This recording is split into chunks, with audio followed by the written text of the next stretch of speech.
If you ever want to measure how quickly a marriage can shift from forever to what the hell just happened, all you need is a suspicious package, an overly cheerful wife, and a lie that doesn't even try that hard. It started on a Tuesday. Ordinary. Painfully so. I got home around 6, tossed my keys in the bowl by the door, and noticed Ashley standing in the kitchen with a smile too big for her face. The kind that said, "I'm hiding something, but pretending it's Christmas morning." "Guess what I got today?" she asked, holding a brown Amazon box like it was some kind of holy relic.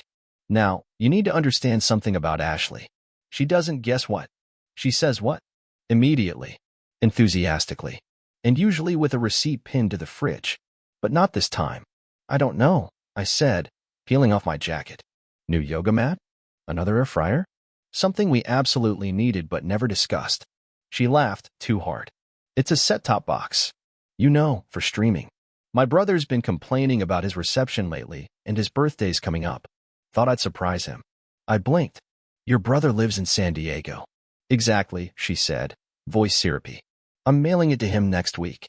I walked over, picked up the box. Still sealed. Brand new. Expensive model, the kind with voice control, 4K upscaling, and enough internal memory to qualify for a degree. That's generous. Right? She beamed. "He'll love it." I nodded. Smiled even.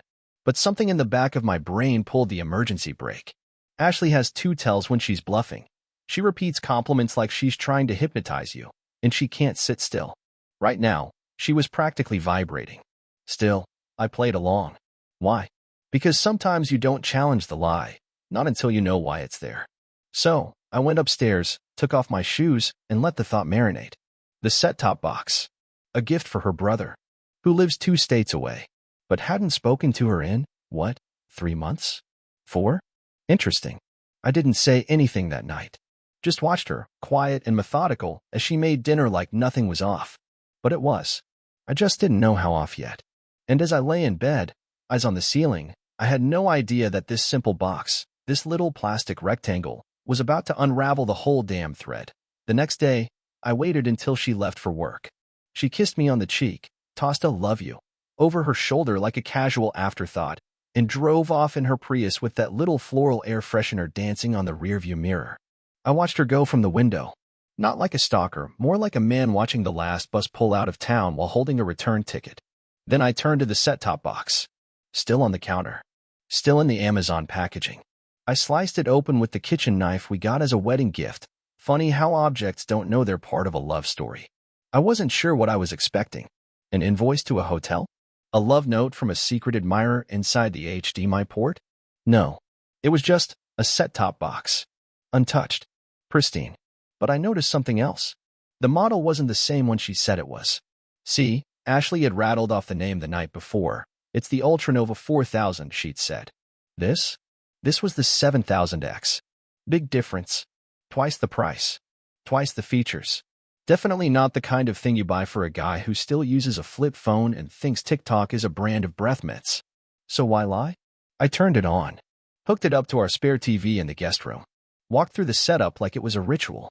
When I got to the Wi-Fi step, it auto-connected. Fast. Too fast.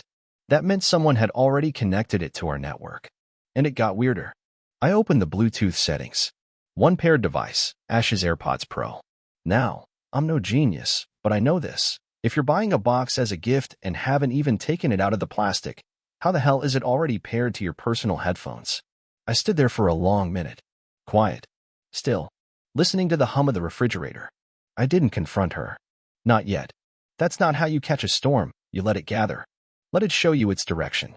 So, I put everything back. Neat. Clean. Pretend like I'd never touched it. Then I opened my laptop and did what any betrayed husband with a data plan and quiet rage would do. I pulled the Wi-Fi history. Every device. Every IP. Every streaming account that had been signed into. And right there, logged in at 11:42 p.m. 2 nights ago, was a profile named Guest One. I clicked it. The last watched show? Secret Affair. Season 2. Cute. It wasn't just the title. It was the timing. 2 nights ago, she told me she was out for a girls' dinner. Got home past midnight. Said they'd lost track of time. I guess someone had. Friday evening. I walked in with 2 things, a quiet mind and a phone full of questions.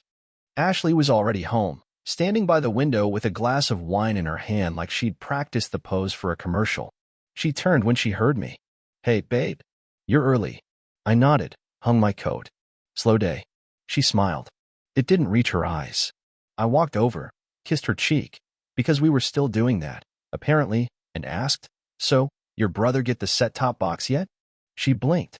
Just a second. A flicker. "No, not yet. I haven't had time to mail it." "Oh," I said. "Thought you might have dropped it off." "You know, since it was already opened." That's when it happened. Her jaw didn't drop. Her face didn't twist into panic. No. Ashley went still, like a poker player who knows she just got caught with a joker in her royal flush. "What are you talking about?" she asked, too calm. "The box," I said. "The one you bought for your brother. It's already paired to your AirPods and logged into Netflix. Guess he's been watching a lot of Secret Affair from San Diego, huh?" She said nothing, just stared at me. Then she laughed. One sharp exhale through her nose. "You went through the box?" "I did," I replied. "Had to." It was practically begging me. She walked past me, set the wine glass down on the table, then turned with her arms folded. "Okay, you want the truth. That'd be refreshing." She took a breath, then dropped it like a stone in a still pond. "It's not for my brother. I bought it for Chase." "Chase." The name landed like a punch with a velvet glove. "The guy from your office?" I asked, though I already knew. "Yeah." Her voice was steady. "We've been spending time together." That phrase. Like she was talking about volunteering at an animal shelter. "How long?" I asked. Ashley looked away. "A few months." "And the box?" "He wanted to be able to watch shows here when he visits." I nodded. That was it. No screaming. No broken plates. No, how could you? Just silence. Because betrayal doesn't need fireworks. It just needs honesty and a total lack of remorse. And in that moment, standing in our living room with the woman I'd shared 10 years of life with, I realized something. This wasn't just an affair. It was a decision. One she made long before the box showed up. You ever notice how time slows down when the truth hits you? Not the cinematic kind, with violins and a single tear. I mean the real version, when you stand in your living room and realize the life you thought you had is now a case study in fiction. You don't cry. You don't scream. You just take inventory. And that's what I did. Ashley sat down on the couch like it was any other evening. Like she just told me we were out of milk. Not that she was cheating with her work friend. She looked exhausted. That made one of us. "Why here?" I asked. Not because I needed the details. I didn't. I already knew. But I wanted to hear her say it. I wanted the moment branded into memory like a scar that never quite stops itching. She shrugged. "It's comfortable." Comfortable. That word rattled around in my head like a coin in a dryer. "This was our home," I said quietly. "I know," she said. Then she looked at me with those eyes, still the same eyes I married, but now borrowed by someone I didn't know. "But you stopped seeing it like that. You stopped seeing me." There it was. The classic pivot. The cheat's Hail Mary. "This isn't about me not seeing you, Ashley. It's about you hiding an entire second life in a Wi-Fi router." "Don't do that," she said, her tone turning sharp. "Don't act like you were some innocent saint, just blindly loving me while I twisted a knife in your back." I tilted my head. "If I wasn't, why didn't you leave?" She didn't answer. Because there was no answer that would make her look like the victim, and Ashley didn't like losing the narrative. I looked around the living room, our living room. The one we painted together in a fit of DIY optimism. The bookshelf we bought when we moved in. The couch she swore was too big but then fell asleep on every weekend. It all looked different now. Like a stage set. Same furniture. Different story. I walked to the kitchen, opened the drawer by the fridge, and pulled out the receipt. The one from the set-top box. I handed it to her. "Return it," I said. She blinked. "What?" "You heard me. Return it. Let him watch his shows somewhere else." Ashley looked at the receipt like it was a restraining order. "Logan." "No," I said. "He doesn't get to have this place. Not while we're still married. Not while my name's still on the mortgage. You want to be with him? Fine. But not here. Not under this roof." She didn't argue. That surprised me. "I'll stay with Lacey for a while," she said after a pause. "Give you space." That surprised me more. I expected a fight. I expected her to dig in, try to reclaim the moral high ground. But maybe she was tired of pretending too. "Good," I said. "Take your time." I didn't sleep that night. Not really. I lay on my side of the bed, staring at the ceiling, the fan clicking with every slow revolution. Her scent was still on the pillow next to mine. Not strong. Just enough to make my chest tighten. And that's when it hit me, not the affair. Not the betrayal. But the boredom of it. It wasn't some passionate whirlwind romance that swept her off her feet. It was just convenience. Familiarity. A slow slide into apathy, paved with skipped conversations and date nights that turned into Netflix and separate couches. She didn't fall in love. She fell into something easy. That stung more than anything else. The next morning, I woke up early, made coffee, checked my emails, paid a bill, did everything like it was normal. Because even when your house is on fire, you still gotta take out the trash. Ashley came downstairs around 9. She had a duffel bag slung over her shoulder and avoided my eyes like they were too bright. "I'll come back for the rest later," she mumbled. I didn't say anything, just sipped my coffee and nodded once. She paused by the door. "You sure you want me to go?" I looked at her. Not through her. Not past her. I looked at the woman I'd built a life with and said the one thing I knew would stay with her longer than any insult. "You already left." She didn't reply. Just walked out and shut the door behind her. No slam. No drama. Just a soft click that sounded an awful lot like finality. I stood there for a while. Then I went to the guest room and unplugged the set-top box. Put it back in the box. Taped it shut. Then I drove it to Chase's office. I didn't go inside. Just walked up to the front desk, handed it to the receptionist, and said, "For Chase Donovan." From a friend. She smiled politely, unaware she was holding a symbol of betrayal wrapped in cardboard and packing tape. I drove home in silence. No music. Just the sound of the engine and the road and the occasional thoughts fighting to be heard. When I got back, I did something I hadn't done in months. I made a list. An actual, pen and paper list. Not of chores. Not of groceries. But of everything she left behind. Not the physical stuff. The real things. Sunday mornings in bed. Her terrible singing in the car. The way she'd steal fries from my plate, even when she swore she wasn't hungry. The soft hum she made when she agreed with something mid-bite. I read it once. Then I crumpled it up and threw it away. Because she didn't leave those things behind. She took them with her. And now? Now I had space. A big, empty house and time to think. And the strange, steady itch in the back of my mind that said this wasn't over. Not by a long shot. 2 days after she left, the house got quiet. Not peaceful quiet, hollow quiet. The kind you hear after a storm, when everything's been shaken but nothing's quite settled. I cleaned. Not out of grief, but out of purpose. There's something strangely empowering about reclaiming a space. Her coffee mug? Boxed. Her hair ties on the doorknob? Gone. Even the faint lipstick stain on the bathroom mirror, I scrubbed it until my reflection came back like a man returning from war. Funny how healing starts with the little things. But I wasn't just cleaning. I was observing. Cataloging. Gathering every loose thread she thought I wouldn't notice. Let me explain something. Ashley always underestimated me. Thought I was just the safe guy. Predictable. The one who double-checks locks and never forgets birthdays. She was wrong. I wasn't predictable. I was patient. And patience is lethal when sharpened by betrayal. That afternoon, I sat down with my laptop and opened our shared streaming account. There it was again, guest one profile. Last viewed, 1 a.m. Friday. The night she said she was working late. The same episode. Secret affair. Cute. I clicked into the account settings and changed the email to one of my burners. Set a new password. Removed all devices. Let Chase log in now, see how that goes. Let him wonder if she changed it. Let her wonder if he did. Small move, but satisfying. A pebble tossed down the mountain. Next up, the phone records. We had a shared family plan. I logged in and pulled up the last 3 months. Boom. Chase's number, call after call. Morning, lunch, 2 a.m. Even a few listed during our anniversary weekend. That one hurt. Not because of the cheating. Because I'd actually taken time off, booked a cabin, tried to make it special. Meanwhile, she was whispering into her phone while I was out buying firewood. But here's the twist. There was another number. Not Chase's. Different area code. It showed up every Wednesday night, just after 11:30. I flagged it. Saved it. Then cross-referenced the number through a reverse lookup service. Prepaid. Registered under Jonathan A. in a nearby suburb. Now, I'm no genius, but even I know cheaters don't use their real names when buying burner phones. Which meant one of two things. Chase wasn't the only one.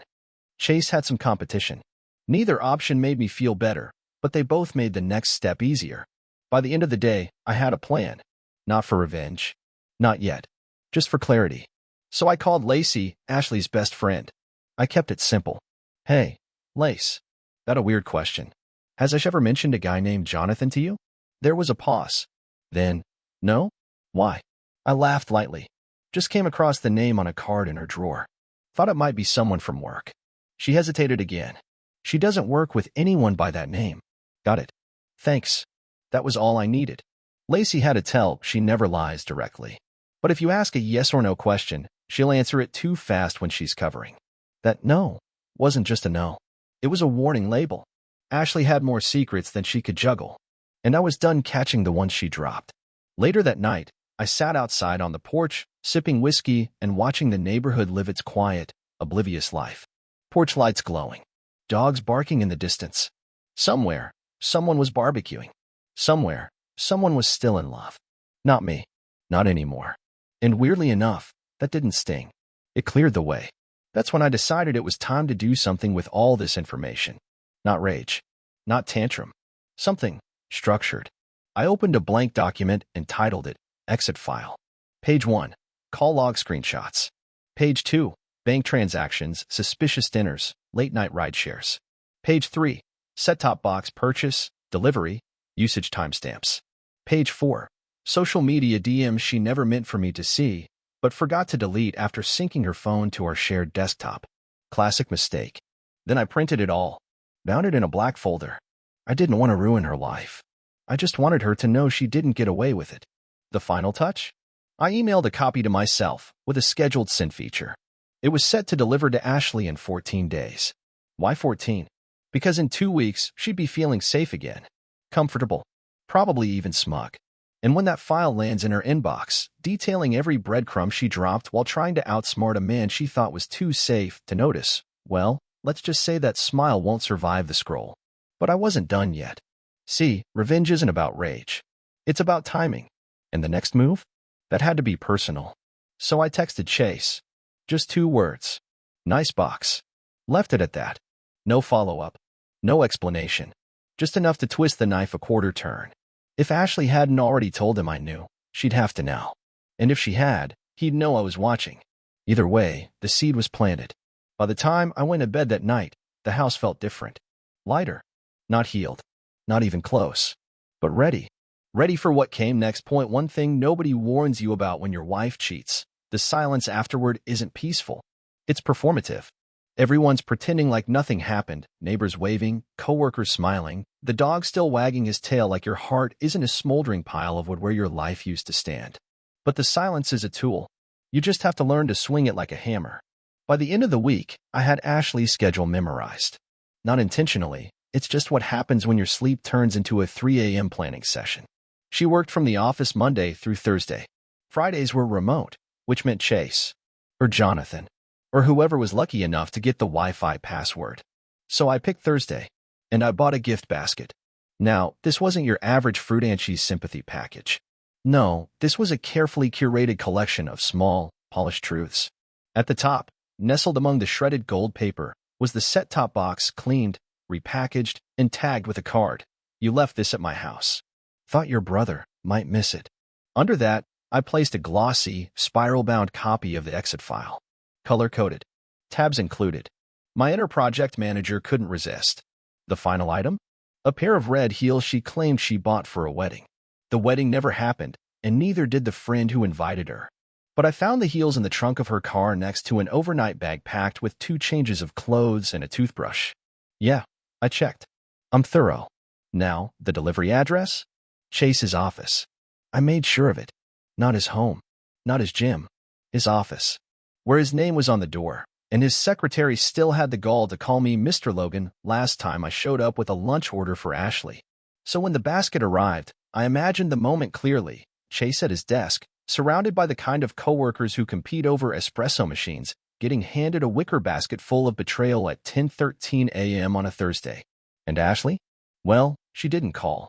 Not that day. Not the next. But the silence had weight now. Density. Like air before a tornado. I didn't care. I had moved on to part 2 of my plan. Exit, stage left. See, while she was busy playing house with Chase, I'd started quietly untangling our life. Joint bank accounts? Split. Car insurance? Transferred. Utilities? Reassigned. Netflix password? Changed again. And the big one? The house. I went to a lawyer. Told him I wanted to keep it. Told him I was willing to buy out her half and refinance under my name. And while I was there, I dropped the bomb Ashley never saw coming. I told him to file for divorce. Clean. Simple. No theatrics. I want this to be the easiest breakup paperwork your office has ever processed, I told him. He smiled like he'd heard that one before. The following Monday, I got a message from Ashley. It read, "We need to talk. In person." I waited 2 hours before replying. Sure. You bring the wine, I'll bring the emotional trauma. Petty? Maybe. Deserved? Absolutely. We met at the same kitchen table where she used to plan our vacations. The same table where she laughed over wine and cheese, said things like, "I love how safe I feel with you." Now she sat across from me with a look that said, "I made a mistake," but her mouth said, "I didn't expect you to go nuclear." I raised an eyebrow. You moved your boyfriend into our Wi-Fi and gave him my side of the bed. I'd say I went appropriately tactical. You embarrassed me. No, Ashley. You embarrassed yourself. I just printed it out in color. She sighed. So what's next? I slid the paperwork across the table. I want the house, I said. You can take the car. I already moved my accounts. I'll cover the lawyer fees. All I want is peace. She flipped through the papers. Quiet. Then, softly, "You really don't love me anymore, do you?" I looked at her for a long moment. The woman I used to dream about. The one I built a life with. The one who, when things got hard, chose the excitement of someone new over the grit of fixing what we had. No, I said. But I did. Fully. Completely. And I was really good at it. Ashley didn't cry. That would have required guilt. But her hand trembled as she signed. A week later, the paperwork was filed. The house was mine. And the silence? This time, it was real. This time, it was mine. The divorce wasn't loud. Just paperwork, emails, and her name slowly disappearing from things she used to own. She moved into a one-bedroom apartment across town. No more backyard. No more garage. No more pretending. I didn't say much after that. Not to her. Not to Chase. Not even to friends who asked how I was doing with that fragile tone, like I might shatter if they poked the wrong memory. Instead, I started renovating. Ripped up the carpet. Painted the walls. Turned the guest room, where her affair was quietly staged, into a home office. I threw out the mattress. Replaced the bed with something new. Something mine. That's the thing about betrayal. You can't erase it, but you can renovate the floor it stood on. I saw her once at the grocery store. She didn't see me. She was arguing with Chase over frozen pizzas. Something about his turn to pay. Felt good to walk past, unnoticed. Felt even better to not care. 3 months after the dust settled, I got a promotion. Funny, right? You spend a decade grinding quietly, unnoticed, and then suddenly you're the most focused guy in the building. Turns out, heartbreak makes for a pretty productive work ethic. New title, new paycheck, new routine, and a new woman in accounting named Erin, who asked if I wanted to grab lunch after a staff meeting. I said yes, even though I still flinched when someone mentioned streaming devices. Erin didn't remind me of Ashley. That was the point. She wasn't flashy. She wasn't dramatic. She listened more than she spoke and laughed like she wasn't trying to win a contest. We talked about dogs, books, bad TV shows. I didn't tell her about Ashley. Not yet. That story belonged to a different man. Months later, a mutual friend texted me a photo. It was Chase, at a gas station, changing a flat tire while Ashley stood by scrolling her phone, completely oblivious. The caption read, "Your boy's living the dream." I didn't reply. I didn't need to. But something about that photo, it lingered. So I sent a package. Not to Ashley. To Chase. Inside, a framed copy of the exit file cover page and a receipt for the original set-top box. Beneath it, I wrote, "Just in case you forgot how this started. Don't worry, no returns allowed. No threats. No venom. Just history." He never responded. But the next day, Ashley blocked me on everything, which told me everything I needed to know. 1 year later, I bought another set-top box. Brand new. Not for revenge. Not for reminders. Just for me. It sat beneath a wall-mounted TV in a living room that no longer felt like a shared space. No ghosts. No lies. Just sports reruns and an occasional dumb comedy that made me laugh without checking to see if someone else thought it was funny. Erin was over one night, flipping through shows. She paused on a title. Secret affair? Oh, come on. Really? I smiled. Some things, I said, just come full circle. She clicked past it. And just like that, the story ended the way it should. Not with shouting, not with scars, but with a man who learned how to lose without losing himself, and a woman who mistook a set-top box for a secret, only to realize, too late, that the box wasn't the mistake. He was.